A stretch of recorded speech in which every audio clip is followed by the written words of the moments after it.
Clint Eastwood walked onto the stage of The Late Show with Stephen Colbert to raucous applause from fans eager to see the legendary actor and director in the spotlight once again. His presence commanded attention. Weathered features, steely, gaze, quiet authority. He greeted Colbert with a firm handshake and took his seat on the guest chair. The audience watched expectantly as the first few minutes unfolded with charm and nostalgia. Eastwood spoke in his measured drawl about his latest documentary project and reflected on his experience working behind the camera. Colbert matched, his tone with respectful humor, asking questions about the creative process and the stories that inspired him. The crowd chuckled softly at references to Eastwood's iconic roles and legendary discipline on sets. Everything appeared calm and respectful. But then, with a practiced ease, Colbert changed direction. He asked about Eastwood's recent political comments, phrased not as a question but as a teaser for contradiction. That tiny shift unsettled the evening. Eastwood's gaze narrowed. The audience tensed. The conversation had flipped.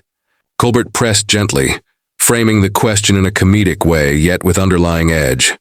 For the first time in the segment, Eastwood didn't reply. He just paused.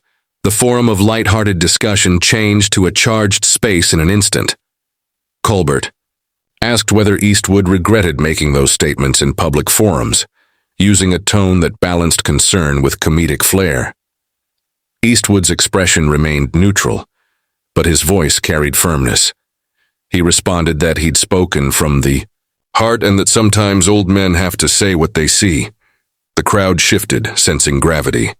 Colbert prodded further, citing critics who said Eastwood's views were outdated and polarizing. The question hung over the studio like a challenge. Eastwood's jaw clenched ever so subtly. He closed his eyes briefly and then opened them, his voice measured but heavy. "I've lived a long life," he said slowly. "I speak truth as I see it." The audience was silent. Paul applauded politely but looked uneasy. He tried to steer the conversation back to Eastwood's film work, but Clint replied, "Not until we stop treating people like sound bites." The mood darkened further. The polite veneer had cracked, revealing something raw beneath: friction, resentment, generational conflict. Colbert swallowed and held his composure, but the viewers could feel the room's energy shifting. Eastwood looked right into Colbert's eyes and said, "Let's drop the dance, Stephen. Let's talk straight." The atmosphere tightened. Colbert nodded subtly but carried on, remarking that public figures were held to high standards and that sharing opinions invited scrutiny. Eastwood leaned forward, voice low and deliberate. He reminded that he'd put his life into telling honest stories, not PR-approved narratives. The audience watched, enthralled yet apprehensive. Colbert responded, "But doesn't that public scrutiny come with the territory?" Eastwood's answer was crisp. "It does, but don't confuse criticism for character assassination." The camera lingered on Eastwood's face, its distinct lines telling 1,000 stories. Colbert acknowledged his point but questioned whether sharp statements alienated part of his audience. Eastwood shrugged. He said that sometimes honesty costs popularity. The air in the studio crackled. No applause, only tension. Colbert tried to lighten the mood, reminding Eastwood that he had fans across the political spectrum, but Eastwood shook his head. "Not when you start labeling them automatically," he said, tone steely. The polite formality of the medium was losing its grip, and like a man unswayed by glitz, Eastwood refused to soften his stance. The conversation had turned from admiration to confrontation. Colbert tried another tack, shifting back to nostalgia and asking about Eastwood's favorite co-director moment. But Clint was done with diversions. He said, "Not tonight, Steve. I'm not your nostalgia act." The audience gasped at the bluntness.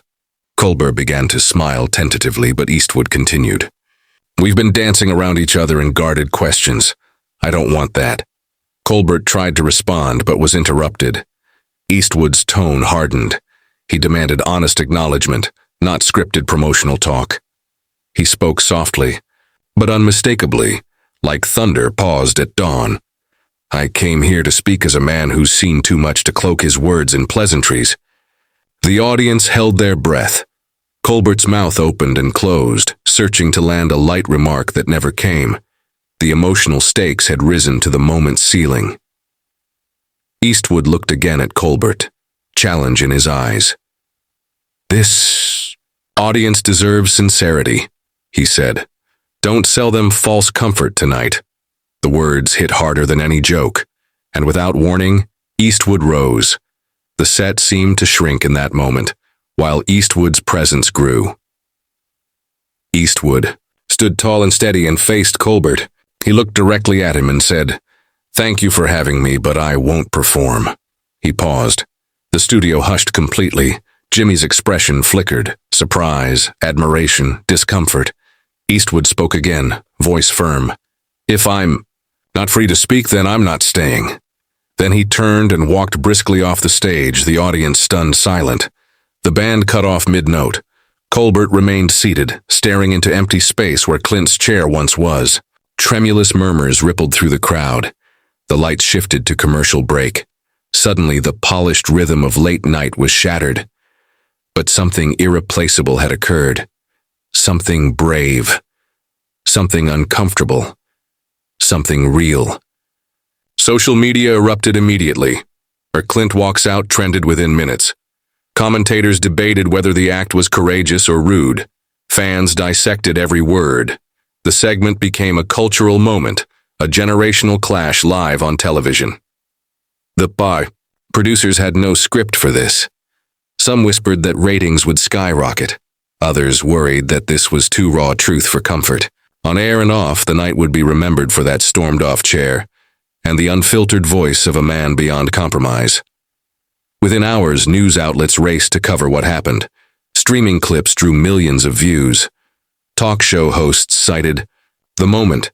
He stood up for his voice. Social media split. Some praised Eastwood for refusing to mute himself. Others criticized him for disrespecting the host. Talk show producers began revisiting policy. Should guests be allowed to control the narrative? Should networks prepare hosts for unexpected heat? Colbert opened his next episode with a formal but sincere apology, saying, "I respect Mr. Eastwood and regret we couldn't find common ground tonight." Critics thought it heartfelt. Fans thought it lukewarm. Eastwood said nothing publicly.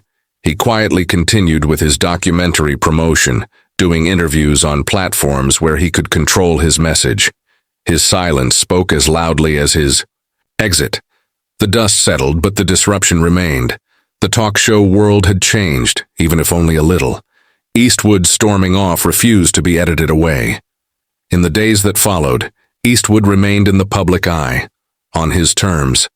He gave no further statements but participated in small roundtables with independent journalists, speaking earnestly about age, honesty, and identity. He didn't confront Kimmel further, but did emphasize that silence isn't always compliance. Colbert's show evolved subtly, a bit more deference in tough questions, a bit more willingness to sit with discomfort. Some late-night hosts credited Eastwood's night as a turning point in how they approached interviews with older guests. Media ethics panels referenced the walk-off as a cautionary tale.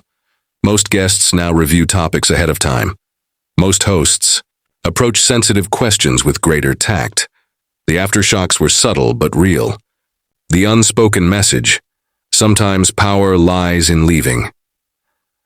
Months later, Eastwood appeared at a film festival to present his documentary. He walked the red carpet without fanfare. Journalists asked about his storm-off. He replied in brief, "I just refuse to lie." The response was blunt and characteristic. A ripple of applause followed. He didn't elaborate, but he didn't need to. The moment had transcended talk shows. It became his legacy for a generation learning to speak when comfortable silence threatens truth. In Hollywood, the story grew that real Hollywood legends speak their mind and walk away when they won't be silenced. Eastwood's style remained stoic, silent, powerful. The incident returned in retrospectives on talk show history. A news host said, "We don't get this kind of confrontation live anymore." A blog post titled "Respect versus Ratings" went viral. Television scholars discussed the balance between entertainment and sincerity.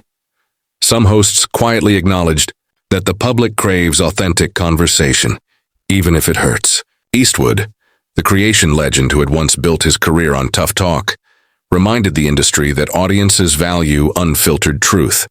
His exit became a benchmark for authenticity. Even the youngest performers cited the moment as a lesson in speaking up and walking away. In the end, Clint Eastwood storming off Stephen Colbert's show wasn't a meltdown. It was deliberate. A choice to leave when honesty didn't fit the script. It wasn't disrespect. It was a stand. And for a culture that too often prizes comfort over candor, that moment remains a rallying cry. Even in silence, his voice resonated louder than any punchline. And for viewers tired of polished PR personas, it was proof that real men speak, even when the world isn't listening.